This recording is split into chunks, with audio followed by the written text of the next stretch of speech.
Today I shall be discussing fetal monitoring. So this could mean antenatal fetal monitoring or intrapartum fetal monitoring. So what are the aims of antenatal fetal monitoring? It is to ensure satisfactory growth and well-being of the fetus throughout the pregnancy and to screen out the high-risk factors that could affect the growth of the fetus. What are the methods? In early pregnancy, we can go for clinical evaluation, ultrasound evaluation, fetal echocardiography, chorionic villus sampling, amniocentesis, genetic screening using fetal cell-free DNA. Whereas in late pregnancy, we can go for clinical evaluation of the uterine growth, fetal movement counting, fetal biophysical profile, ultrasonic evaluation, non-stress test, contraction stress test, vibroacoustic stimulation test, fetal Doppler ultrasound, and percutaneous umbilical cord blood sampling. Coming to the clinical evaluation of fetal well-being. So here we mainly look for the maternal weight gain, the blood pressure of the mother, and the size of the uterus, which is assessed by fundal height and the abdominal girth. Next we come to fetal movements. Passive unstimulated fetal activity commences as early as 7 weeks of pregnancy and becomes organized between 20 to 30 weeks of pregnancy. So we can apply either Cardiff count 10 formula, where we are asked to report, we ask the lady to report if she perceives less than 10 movements in a period of 12 hours on 2 successive days, or if she doesn't perceive any movement even after 12 hours in a single day. Or we could go for the daily fetal movement count, where 3 counts each of one duration is taken and added up, and if it is less than 10 in 12 hours or less than 3 in 1 hour, it is considered to be abnormal. There are certain factors that could reduce the perception of fetal movement by the mother, such as maternal obesity, excessive LICA volume, placental site, particularly if it is an anterior placenta, or presence of fetal malformations. Now coming to biophysical profile. This was described by Manning in 1980. It consists of 4 components, of which the first 4 components, that is fetal tone, movement, breathing, and the amniotic fluid volume, are determined by ultrasonography. So fetal tone, there should be one episode of flexion followed by extension and returning to flexion in a 30 minutes period of observation. Fetal movement, there should be at least 3 gross body movements in a 30-minute period of observation. Fetal breathing, one episode of rhythmic breathing in 30 minutes. An amniotic fluid volume, 1 2 centimeter pocket measured in 2 perpendicular planes should be there. And the fifth component is the non-stress test, which has to be reactive. Now 2 points are given if the observation, each of the observation is present, and 0 point if it is absent. And then we add up the points. So if it sums up to 8 to 10, then it means it is a reassuring result. If it is 6, the result is equivocal and it is to be repeated within 24 hours. If it is 4 or less, it is a positive test and it strongly suggests preparing the patient for immediate delivery. Next, we come to the modified biophysical profile. So this is a simpler variation which combines the non-stress test with the amniotic fluid volume. It is often considered as the first line screening test. It requires less time to perform and less expertise. It is an excellent fetal surveillance tool with a false negative rate of 0.8 per thousand and false positive of 1.5%. Amniotic fluid volume. So any condition which leads to decreased uteroplacental perfusion may lead to diminished fetal renal blood flow, leading to a reduced urine output which in turn leads to oligohydramnios. As per ACOG, AFI less than 5 cm or a maximum deepest vertical pocket less than 2 cm are acceptable criteria for the diagnosis of oligohydramnios. Next, we come to the non-stress test. Fetal heart rate accelerations in response to fetal movement indicates a well-oxygenated fetus with a normally functioning autonomic nervous system. And this is the principle for the non-stress test. So, this test is said to be normal or reactive if there are 2 or more accelerations in a 20-minute period of observation. So, if the fetus has a gestational age of over 32 weeks, then the acceleration has to be 15 beats per minute for a period of over 15 seconds.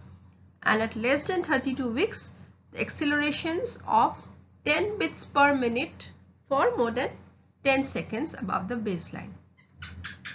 Now, we may go for a 40-minute extended NST tracing to conclude insufficient fetal activity accounting to fetal sleep pattern.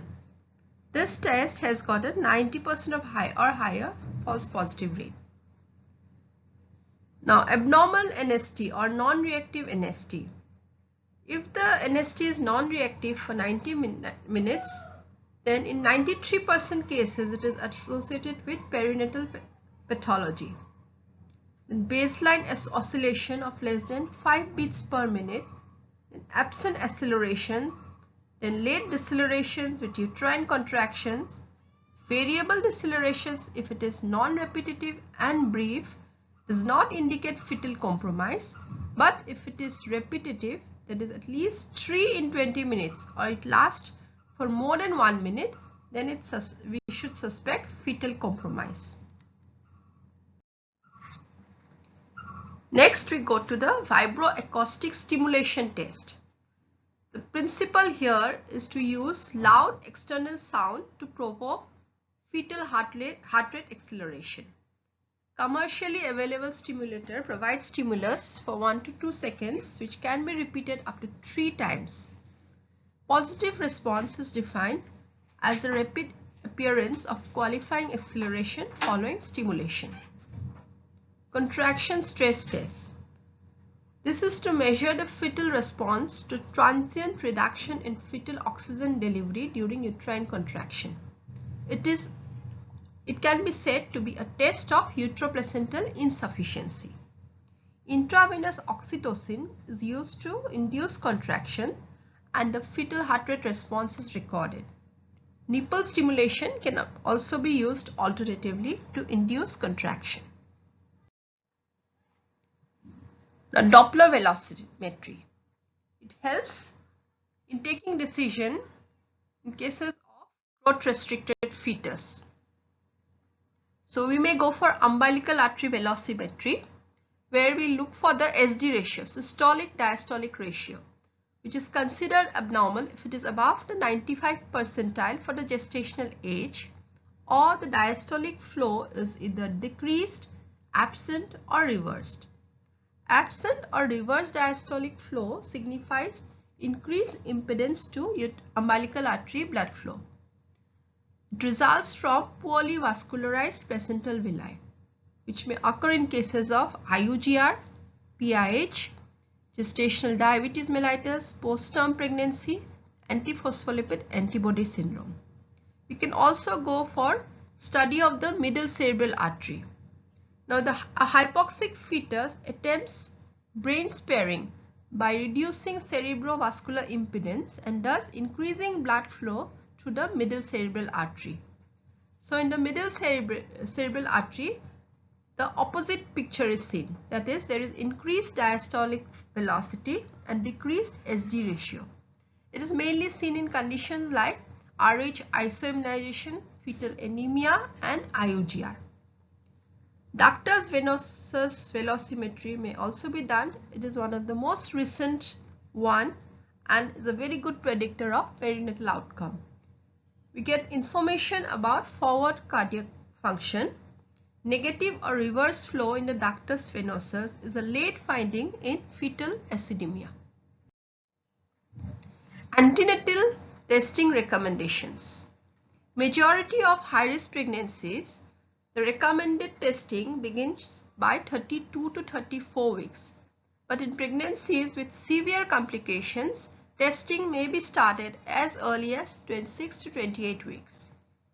As per ACOG, twice weekly NST for women with postpartum pregnancy, multifetal pregnancy, type 1 diabetes mellitus, fetal growth restriction, and gestational hypertension is recommended. So now we come to the second part, that is intrapartum fetal monitoring, that is fetal monitoring at the time of labor. The objectives are to prevent fetal death and to avoid unnecessary interventions. So it includes amniotic fluid analysis. So the amniotic fluid color gives us a lot of information during labor about the condition of the fetus in utero. If it is a cloudy fluid with foul smell, it may suggest infection. Green fluid means there is presence of meconium, so there is a high likelihood that the fetus is in distress. And presence of blood suggests presence of antepartum hemorrhage, particularly abruptio placentae. Then the uterine contraction pattern. Normal uterine contractions are 5 or fewer in 10 minutes, each lasting for about 60 seconds in the active phase. The intensity of the contraction is around 30 mm of mercury in early labor, which increases to 70 to 90 mm of mercury in the second stage of labor. Fetal heart rate. Now, fetal heart rate patterns are indirect markers of the fetal cardiac and medullary responses to blood volume changes, acidemia, and hypoxemia. The primary goal of fetal heart rate monitoring is to identify hypoxemic and acidotic fetuses in whom timely intervention can prevent death and also fetal neurological injury. The ACOG states that high-risk pregnancies should be monitored continuously during labor, whereas in uncomplicated pregnancies, we may go for either electronic monitoring or intermittent auscultation. Compared to intermittent auscultation, it is seen that continuous electronic fetal monitoring was associated with a twofold increased risk of cesarean delivery performed because of a non-reassuring fetal heart rate. Some of the common indications of continuous electronic fetal monitoring are presence of pregnancy complications like diabetes, preeclampsia, preterm labor, previous cesarean section, IUGR, multiple pregnancy, overweight mother, prolonged first stage of labor, presence of meconium stained liquor, case of induced labor or presence of maternal fever.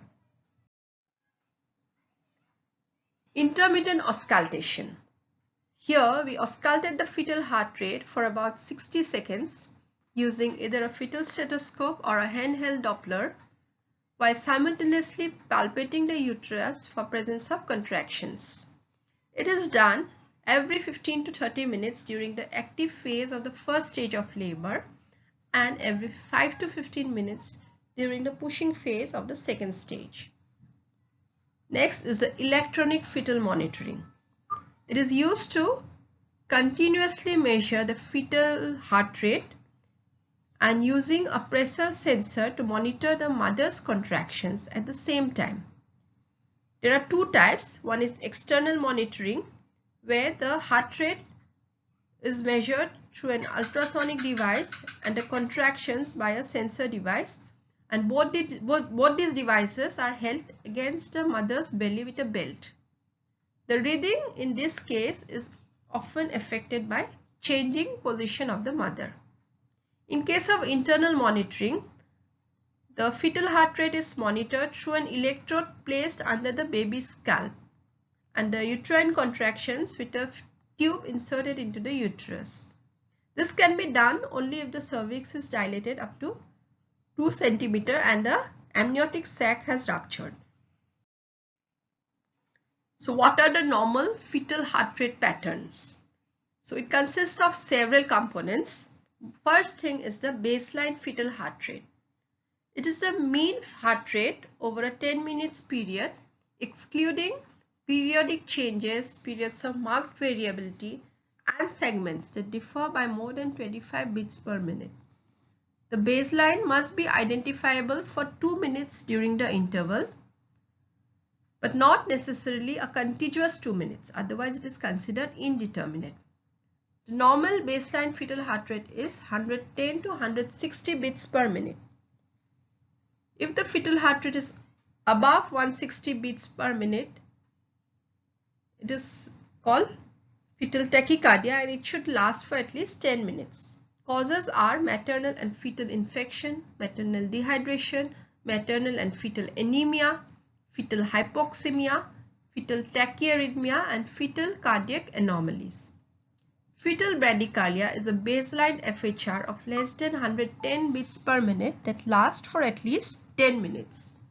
Causes are maternal dehydration, maternal hypotension, rupture of uterus or vasa previa, abruptio placentae, use of medicines, particularly anesthetic drugs, fetal hypoxia, late or profound hypoxemia, umbilical cord occlusion, or fetal bradyarrhythmias. Now, what is baseline fetal heart rate variability? This is a fluctuation in baseline that are irregular in amplitude and frequency. The amplitude is measured from peak to trough. It is measured in a 10-minute window. It is said to be absent if amplitude is undetectable, minimum if it is between 0 to 5 beats per minute, moderate between 6 to 25 beats per minute, and marked if the amplitude is over 25 beats per minute. It is said to be abnormal if the pattern lasts for over 60 minutes. Accelerations. It is a transient increase in the fetal heart rate. Before 32 weeks, this should last for more than or equal to 10 seconds and peak more than or equal to 10 beats per minute above the baseline. And beyond 32 weeks, the accelerations should last more than or equal to 15 seconds and peak more than or equal to 15 beats per minute above the baseline. A prolonged acceleration is if it lasts for more than or equal to 2 minutes but less than 10 minutes. And if it lasts for 10 minutes or more, then it is considered to be a change in baseline, fetal heart rate baseline. The presence of acceleration is a sign of a normal fetus because these are usually associated with fetal stimulations such as fetal movement, vaginal examination, or uterine contractions.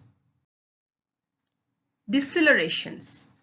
It is a transitory decrease in the fetal heart rate from the baseline. So there are certain varieties. One is early deceleration, where the onset nadir and termination of the deceleration coincides with the onset, peak, and termination of the uterine contraction. This is a normal finding which occurs due to uterine contraction and no intervention is required.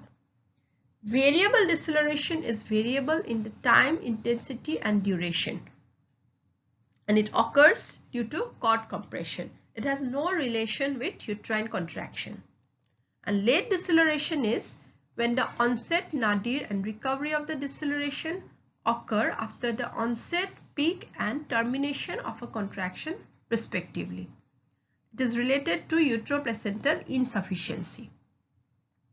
Prolonged deceleration is when a decrease in fetal heart rate occurs below the baseline of 15 beats per minute or more and lasts for at least 2 minutes but less than 10 minutes. If it lasts for more than 10 minutes, it is considered to be a change in baseline. Now, what are the fetal heart rate reassuring patterns, which indicates that there is a minimal likelihood of the fetus developing acidemia at that point of time. So when the fetal heart rate is between 110 to 160 beats per minute, there is absence of late or variable deceleration. There is moderate variability, that is 6 to 25 beats per minute.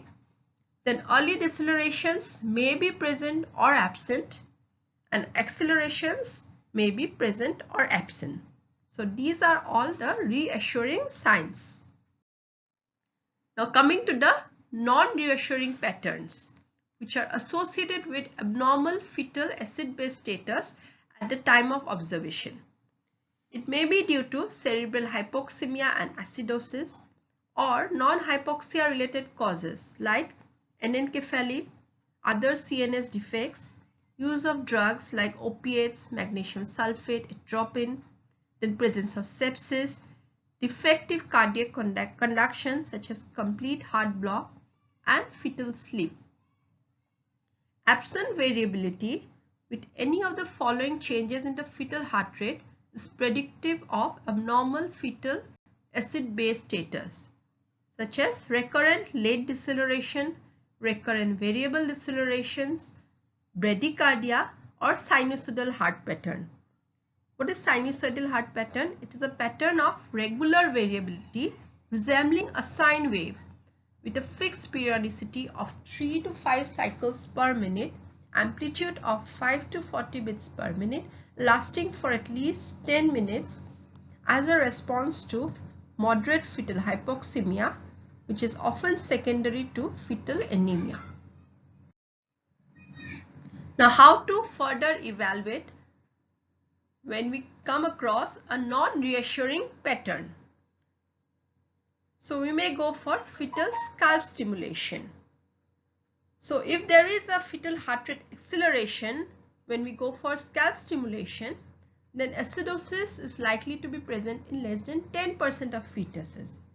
But if accelerations are not detected, then there is a chance that acidosis is present in about 50% of the fetuses. We may go for fetal scalp blood sampling. So if the pH is less than 7.20, it is said to represent a critical value for identifying fetal acidosis. Then fetal pulse oximetry. There is no evidence that fetal pulse oximetry as an adjunct to electronic fetal heart rate monitoring improves neonatal outcomes, so this is not recommended. So finally, we come to the management in case of non-reassuring fetal heart rate pattern. So we need to promptly evaluate and intervene in such cases. So first thing, we try to determine the likely cause of the abnormality if possible and then attempt to correct it. We may change the position of the mother, preferably to left lateral position.